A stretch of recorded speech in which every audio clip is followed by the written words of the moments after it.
Hello dears, എന്തൊക്കെയാണ് വിശേഷം? എല്ലാവർക്കും സുഖമാണോ? അപ്പോൾ നമ്മുടെ പുതിയൊരു വീഡിയോയിലേക്ക് എല്ലാവർക്കും സ്വാഗതം. ഇന്നത്തെ വീഡിയോ ഞാൻ പറയാനെ കൊണ്ട് പോകുന്നത് ഒരു അൺഎക്സ്പെക്റ്റഡ് ആയിട്ട് ഞാൻ ഒരാളെ ഇങ്ങനെ കണ്ടുമുട്ടി.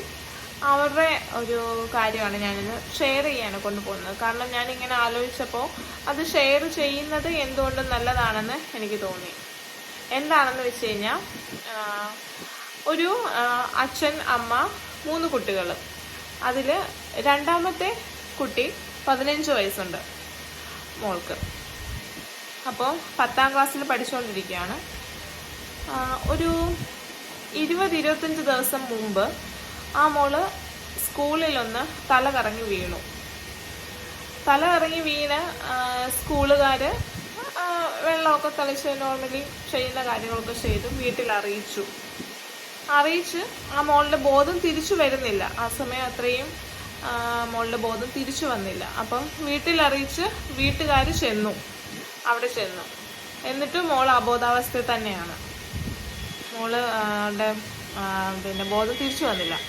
അത്രയും നേരം ആ സ്കൂളുകാർ അവിടെ ആ മോളെ ഇങ്ങനെ വെച്ചുകൊണ്ടിരുന്നു. കാരണം ഒരു ഫസ്റ്റ് എയ്ഡ് പോലും ആ കൊച്ചിന് കൊടുത്തില്ല. ഇവർ ചെല്ലുന്നോടം വരെ വെയിറ്റ് ചെയ്ത് ഇവരാണ് കുഞ്ഞിനെ കൊണ്ട് ഹോസ്പിറ്റലിൽ പോയത്. ഹോസ്പിറ്റലിൽ പോയി ചെക്കിങ് കാര്യങ്ങളൊക്കെ ചെയ്ത്, പക്ഷെങ്കിൽ മോളുടെ ബോധം കുറേ മണിക്കൂറത്തേക്ക് തിരിച്ചു വന്നില്ല. പിന്നെ ബോധം വന്നു, പക്ഷെങ്കിൽ മോൾക്ക് സംസാരിക്കാനെ കൊണ്ട് പറ്റുന്നില്ല. അങ്ങനെ വീട്ടുകാർ ഭയങ്കര പാനിക്കായിട്ട് ആ ഹോസ്പിറ്റലിൽ നിന്ന് മാറ്റിക്കൊള്ളാനും കൊണ്ട് പറഞ്ഞു. എന്തോ ചെറിയ ഏതോ ഹോസ്പിറ്റലാണെന്ന് തോന്നുന്നു കൊണ്ടുപോയത്. അപ്പോൾ അവിടുന്ന് അവർ പുഷ്പഗിരിക്ക് പോയി. പുഷ്പഗിരി മെഡിക്കൽ കോളേജിൽ ആ മോളെയും കൊണ്ട് പോയി. അവിടെ ചെന്ന് 10-20 ദിവസത്തെ ചികിത്സ കാര്യങ്ങളൊക്കെ നടത്തി. എന്നിട്ടും എന്താണ് മോൾക്ക് സംഭവിച്ചത് എന്ന് അവർക്ക് മനസ്സിലാക്കാനെ കൊണ്ട് പറ്റുന്നില്ല.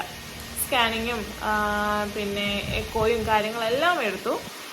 എന്നിട്ടും അവർക്ക് എങ്ങനെയാണ് കുഞ്ഞിൻ്റെ സൗണ്ട് പോയത്, അല്ലെങ്കിൽ സംസാരിക്കാൻ പറ്റാത്തത്, ഇങ്ങനെ ഒരു ബീറ്റായിട്ടുള്ള സൗണ്ട് മാത്രമേ മോക്ക് വായും കൊണ്ട് വെക്കാനെ കൊണ്ട് പറ്റുന്നുള്ളൂ.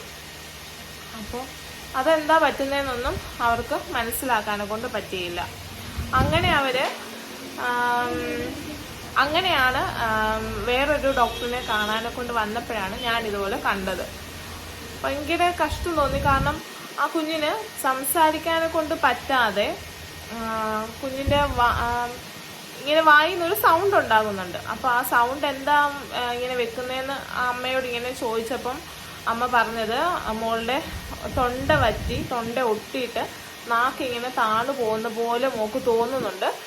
അപ്പോൾ അതുകൊണ്ടാണ് ഇങ്ങനെ ഈ സൗണ്ട് വെക്കുന്നത്. ആ സൗണ്ട് വെക്കുമ്പോൾ കുഞ്ഞിന് വെള്ളം കുടിക്കാനെ കൊണ്ട് കൊടുക്കുന്നുണ്ട്.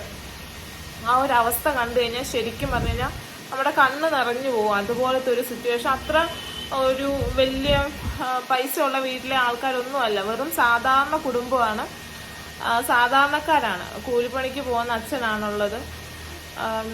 ശരിക്കും പറഞ്ഞു കഴിഞ്ഞാൽ ആ തല ഇറങ്ങി വീണ ആ സമയത്ത് തന്നെ ആ കുഞ്ഞിനെ എന്തെങ്കിലും ഹോസ്പിറ്റലിൽ കൊണ്ടുപോകുകയോ അല്ലെങ്കിൽ ഒരു ഫസ്റ്റ് എയ്ഡ് കൊടുക്കുകയോ ചെയ്തായിരുന്നെങ്കിൽ ഒരു പക്ഷെങ്കിൽ ഇത്രത്തോളം വഷളാവത്തില്ലായിരുന്നു സിറ്റുവേഷൻ എന്ന് എനിക്ക് തോന്നുന്നു.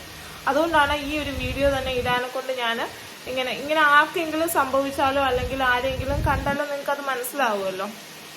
അപ്പോൾ ഇങ്ങനെ സ്കൂളുകളിലാണെങ്കിലും എവിടെ ആണെങ്കിലും ഇങ്ങനെ തലകറങ്ങി വീണ് കഴിഞ്ഞ് കഴിഞ്ഞാൽ ഒന്നെങ്കിൽ അടുത്തുള്ള ഏതെങ്കിലും ഒരു പ്രാഥമിക ആരോഗ്യ കേന്ദ്രത്തിൽ കൊണ്ടുപോയി കുഞ്ഞിന് ആർക്കായാലും ഒരു ഫസ്റ്റ് എയ്ഡ് കൊടുക്കുക. ഇപ്പം നോർമൽ നമ്മൾ ഒന്ന് വെള്ളം തളിച്ച് ഉണർന്നില്ല എന്നുണ്ടെങ്കിൽ സ്വാഭാവികമായിട്ടും ചിന്തിക്കാനുള്ള കാര്യമല്ലേ ഉള്ളൂ, എന്തോ കാര്യമായിട്ടുണ്ട്. അന്നേരം തന്നെ ആ ഹോസ്പിറ്റലിൽ ഏതെങ്കിലും ചെറിയ ഹോസ്പിറ്റലാണെങ്കിലും കൊണ്ടുപോയി ആയിരുന്നെന്നുണ്ടെങ്കിൽ കുഞ്ഞ് ഇത്രയും ഇനി തല ചെന്ന് എവിടെയെങ്കിലും ഇടിച്ചോ എന്താണെന്നൊന്നും അറിയത്തില്ലല്ലോ.